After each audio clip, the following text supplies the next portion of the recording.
হচ্ছে আমাদের প্রধান উপদেষ্টা, অন্তর্বর্তীকালীন সরকারের প্রধান উপদেষ্টার কাছে আমরা জানিয়েছি যে খুব দ্রুততম সময়ের মধ্যে বিচার সংস্কার এবং নির্বাচনের রুটম্যাপ প্রকাশ করা।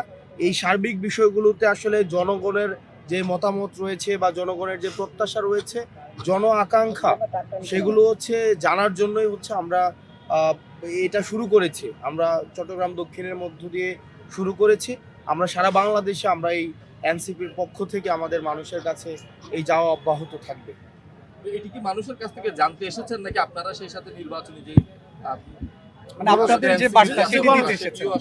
এখান থেকে আসলে দেখেন, এটা রিসিপ্রোকাল একটা বিষয়। এটা মানুষের আমাদের চিন্তা, আমরা কিভাবে ভাবছি, আমার দল কিভাবে চিন্তা করছে এই সার্বিক বিষয়ে বিচার এবং সংস্কার এবং আগামী নির্বাচন নিয়ে আমরা কি ভাবছি সেগুলো মানুষকে জানানো, মানুষের চিন্তাগুলো আমরা জানা, যেটার মিথস্ক্রিয়ায় আমরা একটা জনগণের ভাবনাগুলোকেই তো আমরা কর্মসূচির মধ্য দিয়ে একটা রাজনৈতিক দল প্রকাশ করে, আমরা কর্মসূচির মধ্য দিয়ে আমরা প্রকাশ করবো, সেটির জন্য এখানে আসা।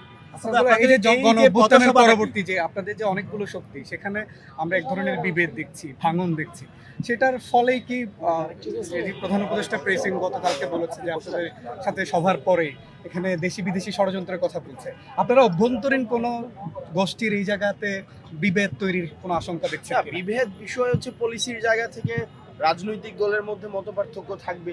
আবার যখন সংকটকালীন সময় আসে তখন সেটা আবার আমাদের এই বিভেদটাই আবার আমরা কাটিয়ে উঠে আবার ঐক্যবদ্ধ হই। এটাই আমাদের জাতীয় চরিত্র। তো সেই জায়গা থেকে, পলিসি জায়গা থেকে বিভেদ, মতপার্থক্য, এই বিষয়গুলো যেমন চলমান রয়েছে। আবার জাতীয় সংকটকে উত্তরণের জন্য আবার সামগ্রিক প্রচেষ্টা অব্যাহত রয়েছে। তো যখনই জাতীয় সংকট এসেছে, যখনই দেশি বিদেশি বা অভ্যন্তরীণ দেশ বিরোধী কোনো ধরনের ষড়যন্ত্রের প্রচেষ্টা হয়েছে, আমরা সামগ্রিকভাবেই আমরা গণ অভ্যুত্থানে অংশগ্রহণকারী প্রতিটি দল এবং ফেসিবাদ বিরোধী রাজনৈতিক শক্তি যারা দীর্ঘদিনের যাদের লড়াই সংগ্রাম রয়েছে, আমরা ঐক্যবদ্ধভাবেই আমরা এই ষড়যন্ত্র, দেশ বিরোধী এবং বাহিরের যে ষড়যন্ত্রগুলো রয়েছে সেগুলো আমরা প্রতিরোধ করছি। ধন্যবাদ আপনাদেরকে।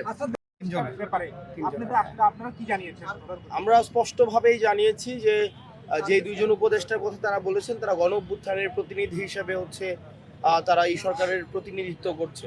তারা কোনো রাজনৈতিক দলের প্রতিনিধি হিসেবে না, এনসিপির প্রতিনিধি হিসেবে তারা এই সরকারে নেই, বরং এই গণ অভ্যুত্থানের সবার প্রতিনিধি হিসেবে তারা এই অন্তর্বর্তীকালীন সরকারের প্রতিনিধিত্ব করছে। তাদেরকে একটা দলীয় পরিচয় করানোর মধ্য দিয়ে তাদেরকে যে ট্যাগ দেওয়ার চেষ্টা করা হচ্ছে, এই বিষয়টিকে আমরা নিন্দা জানিয়েছি। একই সাথে সাথে আমরা এই বিষয়টি বলেছি যে যে ছাত্র দুইজন উপদেষ্টা রয়েছে তারা গণ অভ্যুত্থানের তারা প্রতিনিধি হিসেবে সেখানে রয়েছে। সুতরাং এই বিষয়টিকে প্রাধান্য দিয়ে তাদের যেন সম্মানহানি না হয় এবং প্রতিনিয়ত যেভাবে তাদেরকে এনসিপির সাথে অ্যালাইন করা হচ্ছে, আমরা সেই বিষয়টি নিন্দা জানিয়েছি।